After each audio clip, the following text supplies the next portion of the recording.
Hello students. सो देखिए, आज के इस वीडियो में हम करने जा रहे हैं अनोवा के बारे में, analysis of variance.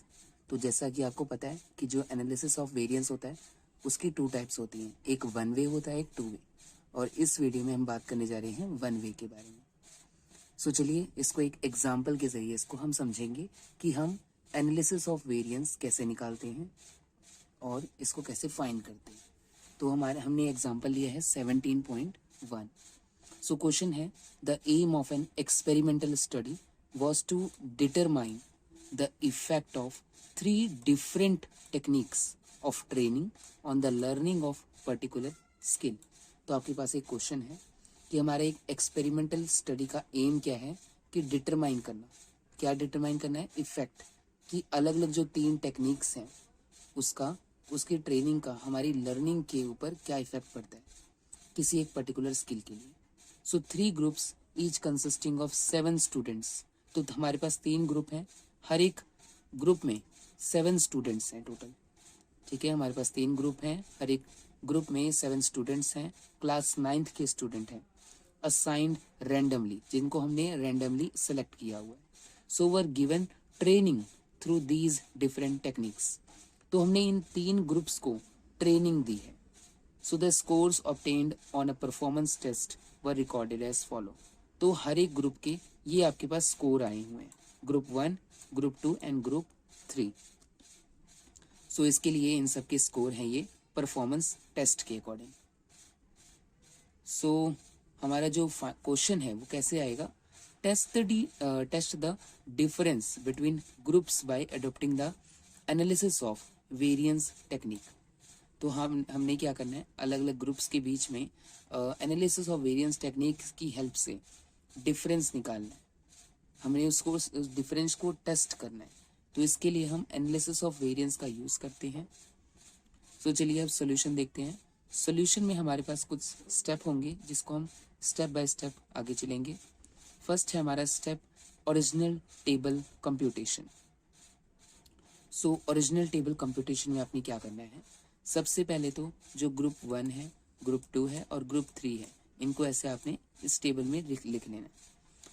So group 1 के स्कोर का हम सम निकालेंगे। सो जो कि हमारा आएगा 28। आपने क्या करना है, इन सब को जितने भी इनके ग्रुप हैं इनको जोड़ लेना है। तो उसका आंसर आपका आएगा 28। इसी तरह से ग्रुप 2 का सम निकालना है, टोटल निकालना है, तो वो आपका आएगा 32। और इसी तरह से ग्रुप 3 का जो सम होगा वो आपका आएगा आपका आएगा 33। सो इसके बाद आपने इसमें एक रो और ऐड करनी है जो कि टोटल आपने कैसे निकालना है, जैसे ये आपके ग्रुप 1, ग्रुप 2 और ग्रुप 3 के जो स्कोर्स दिए हुए हैं आपने इसको ऐसे इस तरह से ऐड करना है। सो 3 + 4 + 5 = 12। और इसी तरह से 5 + 5 + 5 = 15। सो इस तरह से आपने इसका टोटल निकालना है। सो जब आप इस तरह से इसको सबको टोटल कर देंगे, उसके बाद आपने इन सब का सम निकालना है। तो इन सब का सम क्या आएगा, 96। तो ये था आपका first step, original table computation. अब जो आपने इन सब का टोटल निकाला है, इसके जरिए हम इसका मीन निकालेंगे। सो सबसे पहले हमने क्या काउंट करना है, number of terms. Number of terms आपकी ग्रुप 1 में, ग्रुप 2 में और ग्रुप 3 में कितनी है, 7, क्योंकि हर एक ग्रुप में 7 स्टूडेंट्स हैं। और जो आपका टोटल नंबर ऑफ टर्म्स है टोटल, वो है आपका 21। 7 + 7 + 7 which is equal to 21. Number of terms for group 1 is denoted by N1. Number of groups of 2 is denoted by N2 and N3. And total जो आपके स्टूडेंट्स होंगे वो capital N से denote करेंगे। अब जब आपने सम निकाल लिया सभी का, सारे ग्रुप्स का, तो उसके ज़रिए हम क्या निकालेंगे, मीन निकालेंगे, ग्रुप मीन। सभी का, तीनों ग्रुप्स का अलग अलग मीन निकालेंगे।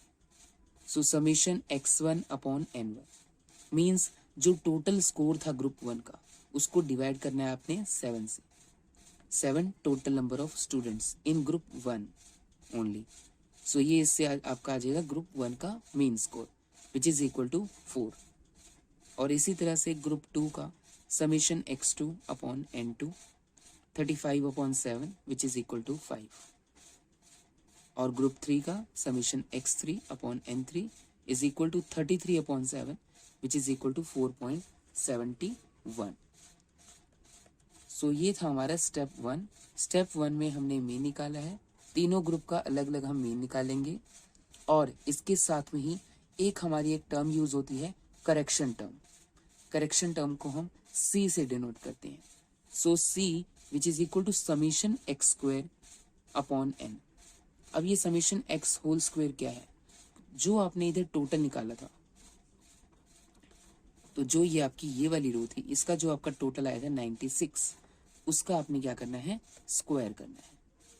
सो 96 मल्टीप्लाई 96, क्योंकि स्क्वायर कर रहे हैं तो दोनों को आपस में मल्टीप्लाई करेंगे। 96 upon multiply 96 upon total number of students. So तीनों ग्रुप के जो टोटल स्टूडेंट्स थे वो थे 7 + 7 + 7 which is equal to 21। Now this equal to 438.85। तो ये आपकी करेक्शन टर्म आ गई, करेक्शन टर्म की वैल्यू आ गई। सो ये था आपका first step. Step 2 squared table computation.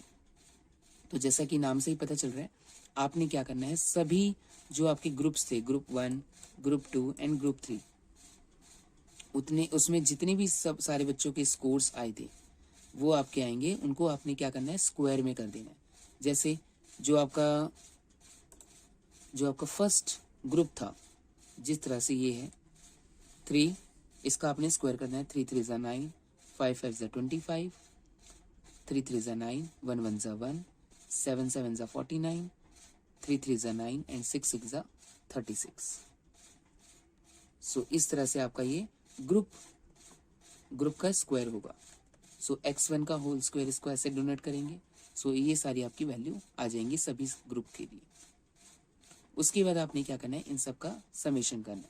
Summation x1 square means जो ग्रुप 1 का है उसका स्क्वायर का सम 138, ग्रुप 2 का 197 एंड ग्रुप 3 का 183।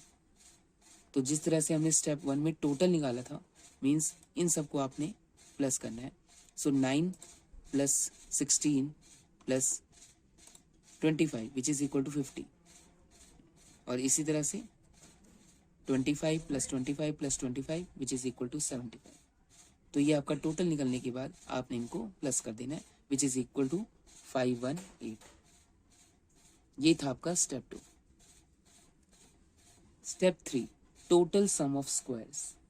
तो इसका फॉर्मूला होता है st whole square which is equal to summation x square minus summation x whole square upon n। अब ये जो summation whole square upon n है, ये आपकी करेक्शन टर्म थी जिसको हमने c से डिनोट किया था, इसलिए हमने इधर c लिखा हुआ। सो इस c की जगह हमारी जो वैल्यू आई थी वो आई थी आपकी 538.85, और ये आपका ये समीशन x स्क्वायर क्या है, ये है 518 जो हमने इस स्क्वायर टेबल से निकाला विच इज इक्वल टू 518। सो आप 518 में से 438.85 को माइनस करेंगे तो आपका आंसर आएगा 79.15। ये था आपका स्टेप 3 जिसमें हमने निकाला है total sum of squares. Step 4 between group sum of squares.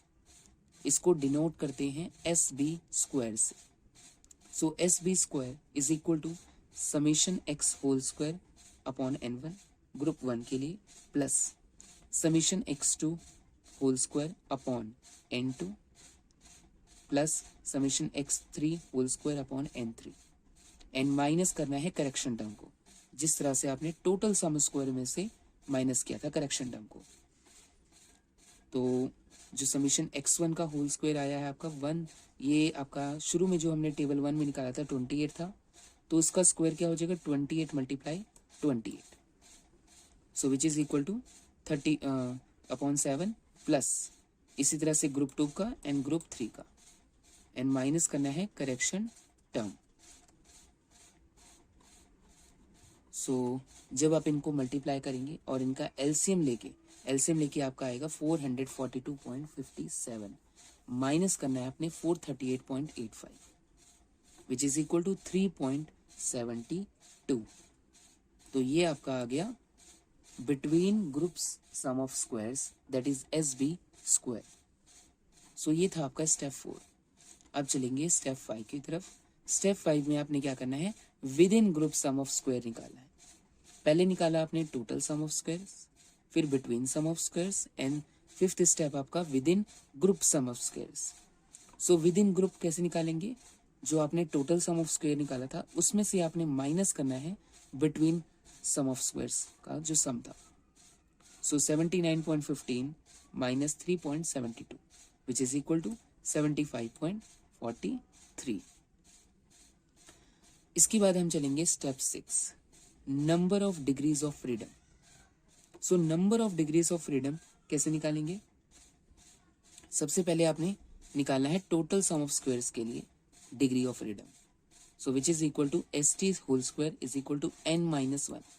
अब ये n क्या है आपका, n है टोटल नंबर ऑफ स्टूडेंट्स, कितने थे 21, 21 minus 1 which is equal to 20। इसी तरह से between group sum of square निकालेंगे, which is equal to SB square is equal to K-1। अब ये जो K है ये है आपका number of groups. So number of groups कितने हैं, 3 ग्रुप है आपके। So K is equal to 3 हो जाएगा, 3 minus 1 which is equal to 2। And इसी तरह से आपने निकालना है within group sum of squares, means SW whole square n-K। तो उसके लिए डिग्री ऑफ फ्रीडम निकालेंगे n-K। n की वैल्यू है आपकी 21 और K की वैल्यू है आपकी 3। n क्या है, total number of students 21, number of groups K 3। So 21 minus 3 is equal to 18। So उसके बाद है आपका स्टेप 7, कंप्यूटेशन और कैलकुलेशन ऑफ F रेशो। आपने निकालना है F ratio. So computation of values of mean square variance.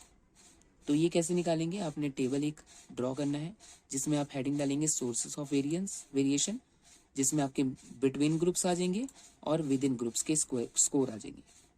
तो सम ऑफ स्क्वायर क्या निकाला था हमने, बिटवीन ग्रुप्स के लिए 3.72 और विद इन ग्रुप्स के लिए निकाला था 75.43।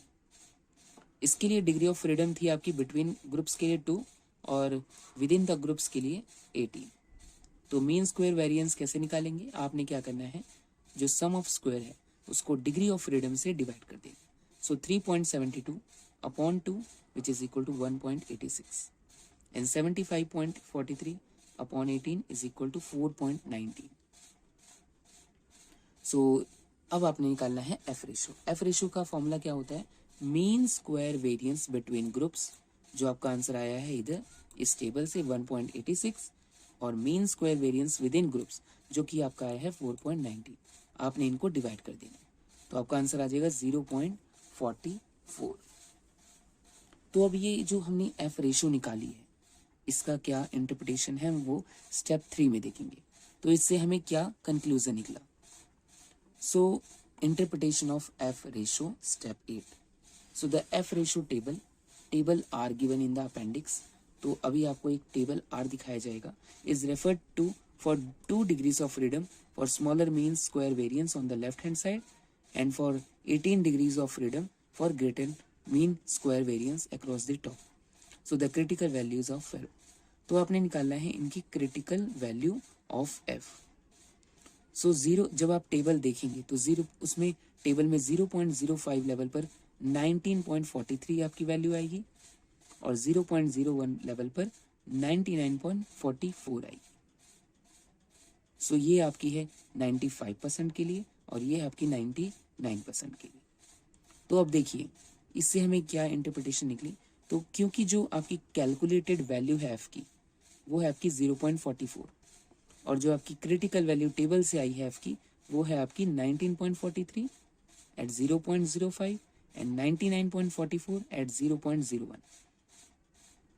सो अब देखिए जो कैलकुलेटेड वैल्यू है वो टेबल वैल्यू से बहुत कम है। This means our compound value of F that is 0.444 is not significant. अगर आपकी जो कैलकुलेटेड वैल्यू है टेबल वैल्यू से कम आती है तो वो आपके लिए सिग्निफिकेंट नहीं होगी। at both the level of significance. Means 0.05 level पर भी और 0.01 लेवल पर।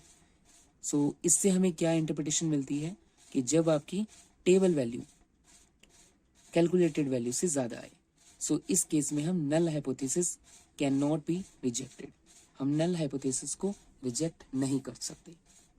And we may confidently say that the differences between means are not significant.